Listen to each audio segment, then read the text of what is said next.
भारतीयों, आज 22 जून 2025 है।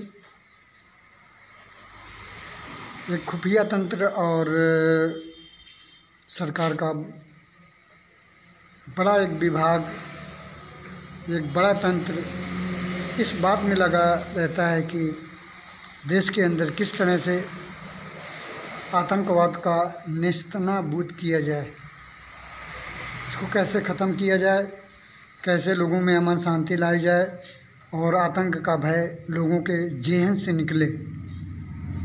लेकिन हमेशा यही चीज़ें हमेशा लोगों के सामने आती रहती हैं, जो आप कौशाम्बी का कांड देख रहे हैं कि एक गरीब माँ बाप की बेटी 8 साल की बच्ची के साथ किस तरह का एक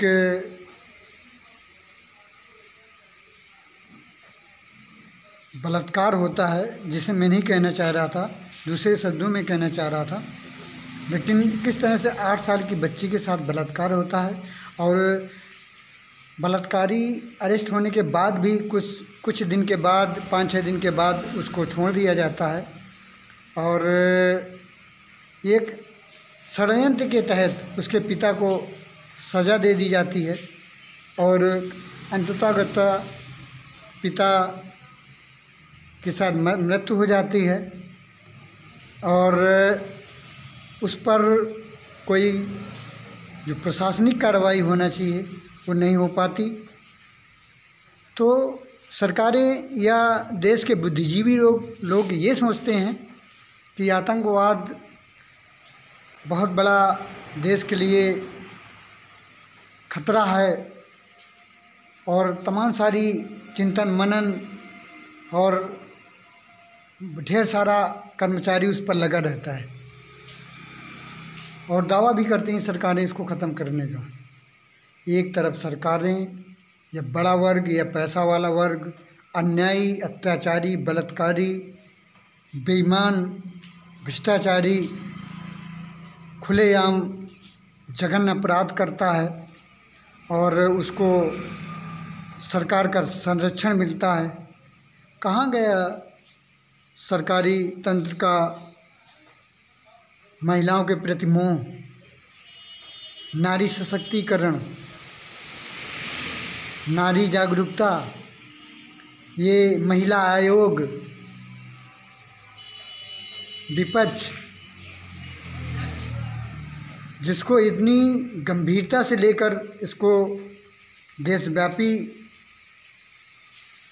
एक घटना बनाकर पेश करना चाहिए, जिस पर कोई आज की डेट तक कोई कुछ अच्छा प्रयास नहीं कर रहा। जांचें करना या अन्य चीज़ें करना ये तो सारा देश जानता है, जांचों को क्या हश्र होता है और किस तरह से जांचें होती है। इसके बाद साल 6 महीने के बाद टाइम फुस हो जाता है, कुछ भी नहीं होता है, कुछ भी नहीं होगा। मैं बड़े प्रामाणिकता के साथ इसलिए कह रहा हूँ कि कुछ नहीं होगा, क्योंकि तमाम सारे ऐसे केस हुए हैं। क्या हुआ? जब नहीं हुआ तो होगा भी नहीं। अगर होना था तो अरेस्ट होने के बाद उसको छोड़ा क्यों गया? तो ये सारी बातें बता रही हैं कि सरकारी तंत्र फेल है, सत्ता फेल है और ये खोखले दावे, एक डरा कर राजनीति करना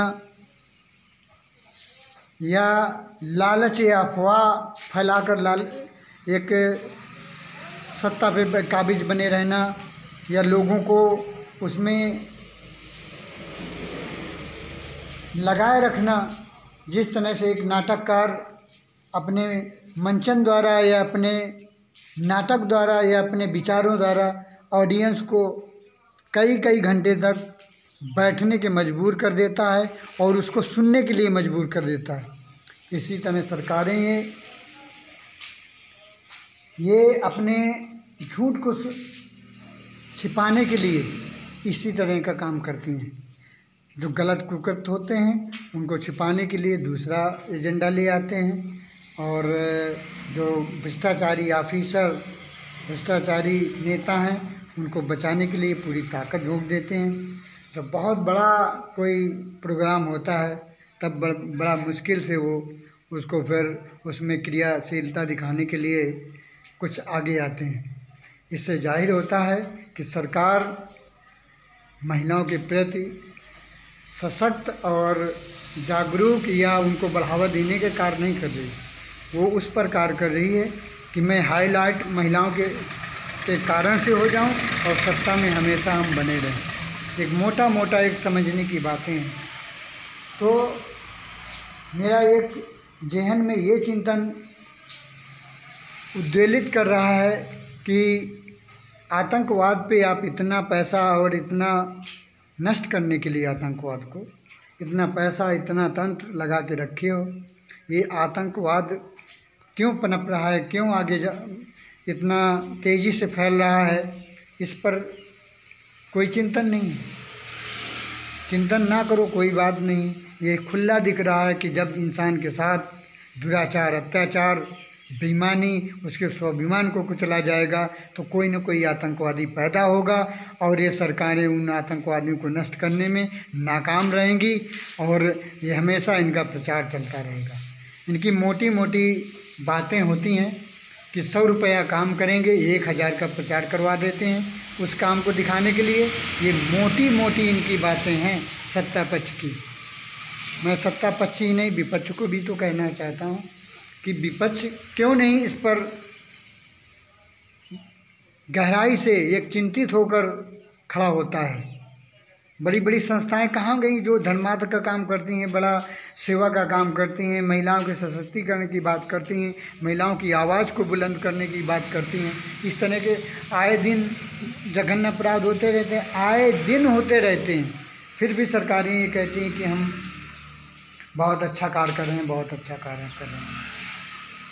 अब सरकारों के बारे में बताना नहीं चाहता हूँ क्योंकि मेरा हमेशा वीडियो 5-6 मिनट के ऊपर ही बन जाता है। मैं बहुत कोशिश करता हूँ कि छोटा बने। आप ये सत्ता पक्ष की काली करतूतों के एक नमूने के हिसाब से बताना चाहता हूँ। ये भ्रष्टाचार, काला धन लाने की बात करते थे। उस भ्रष्टाचार के लाए हुए पैसे को जनता के बीच वितरित करने की बात करते थे, बांटने की बात करते थे, 15-15 लाख रुपए। अब अभी लेटेस्ट न्यूज़ें आ रही हैं कि स्विस बैंकों में 3 गुना पैसा काला धन जमा हो गया है। नीरव मोदी और चौकसी और कौन से पॉक्सी हैं, उनको तो अरेस्ट करने की बात ही नहीं है। 6-6 महीना तक उनको इंडिया के अंदर रहते हैं, उनको अरेस्ट नहीं करते हैं। इसके बाद उनको अंदर संकेत करके भगवा देते हैं। इसके बाद कहेंगे उसके मुकदमा चल रहा है और हम पकड़ेंगे, ये वो दुनिया भर की बात बताते हैं। तो मेरा कहने का मतलब है भ्रष्टाचार तो 3 गुना बढ़ गया है। और अब जो ये देश की गरीबी हटाने की बात थी, गरीबी हटी है, कई गुना गरीबी बढ़ी है और बेरोजगारी बढ़ी है, समस्याएं खड़ी हैं, न्याय जनता को मिल नहीं रहा।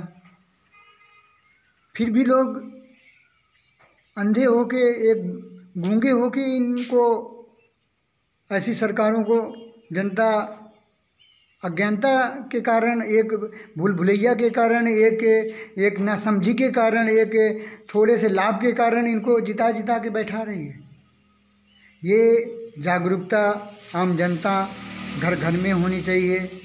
क्यों होनी चाहिए कि आपके साथ, आपके परिश्रम से कमाई हुई पूंजी के साथ बड़ा खिलवाड़ हो रहा है। आपको ये सरकारों का जो निर्माण होता है, जनता की शांति, सुविधा और विकास के लिए सरकारों का निर्माण होता है। ये जनता को विकास क्या करती हैं, जो बेचारे गरीब लोगों का पैसा होता है, शिक्षा के नाम पर, डिग्री के नाम पर उनसे सब घसीट लेते हैं। वो किसी तरह गार्जियन डिग्रियां दिलाने के लिए घर का सारा पैसा धन खर्च करके डिग्रियां दिलाता है, और जब बच्चे लोग नौकरियां मांगने की बात करते हैं तो इन्हें लठ चलाया जाता है। न जाने कितने सारे लोग हैं डिग्रियां लेके बैठे हैं घर में, घाट छोल रहे हैं, कभी भी उनके विचारों को जानने समझने, उनके जीवन को जानने की समझने की कोशिश सरकारें नहीं करती। और एक दिखावे के लिए, हमदर्दी जताने के लिए कि हम अम्बेडकरवादी हैं, हम गरीबों के साथ चलना चाहते हैं, हम एसटी को लेके चलना चाहते हैं, हम गांधीवादी हैं, पता नहीं कौन कौन सा एक किसी महात्माओं संतों का एक सहारा ले लेकर सत्ता में काबिज रहना चाहते हैं, हिंदू मुस्लिम के नाम पर काबिज रहना चाहते हैं। कितनी घिनौनी राजनीति है और कितना अत्याचार और दुराचार के माध्यम से धनार्जन करते हैं। और इसके बावजूद भी ये लोग ये अपने को सही ठहराने की कोशिश करते हैं। इस पर जनता को जागरूक होना चाहिए। जनता जब तक जागरूक नहीं होगी, जब तक बहकावे और अफवाहों की बातें सुनकर लोगों को वोट करती रहेगी, एक मध्यम वर्गीय लोगों को वोट नहीं करेगी, एक ये कहेगी ये जीतने वाला प्रत्याशी है, इसी को देना ज़रूरी है, उसको ऐसा सोचकर वोट करती रहेगी। जब तक जनता एक पैसे वालों को वोट करती रहेगी, कभी उसको न्याय नहीं मिलने वाला है। और न्याय तभी मिलेगा कि आप एक ईमानदार, कर्मशील, कर्मठ और सेवा करने वाले, जनता का प्रिय इंसान को जब आगे लाओगे तब आपको न्याय मिलेगा और राजनीति में और समाज में बदलाव आएगा। और इसी चीज़ को आपको मैं हमेशा कहता हूँ और आप आज भी कह रहा हूँ कि आपको बहुत ज़रूरी है जागरूक होना। यदि आप जागे नहीं तो 27 के चुनाव में फिर आप परेशान होंगे, फिर परेशान होंगे, 100% परेशान होंगे, क्योंकि आप जागना नहीं चाहते हो।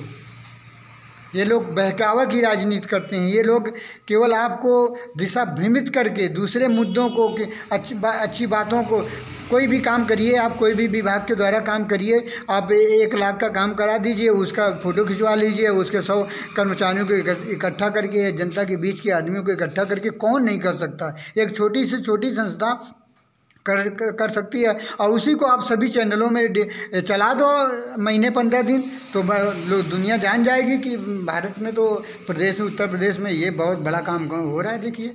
और इसके कितनी अच्छी सरकारें हैं। तो ये इस पर बहुत सोचने की बात है। और जब तक ये जनता सोचेगी नहीं तो उनके बच्चों का भविष्य, उनके आने वाली पीढ़ियों को सही प्लेटफार्म, सही समाज, सही सरकारें नहीं मिल पाएंगी। और इस पर उनको गहन चिंतन करके आगे आने वाले भविष्य में, चुनाव में उनको उनकी भाषा में ही समझाना पड़ेगा और जागरूक होकर मत देना पड़ेगा।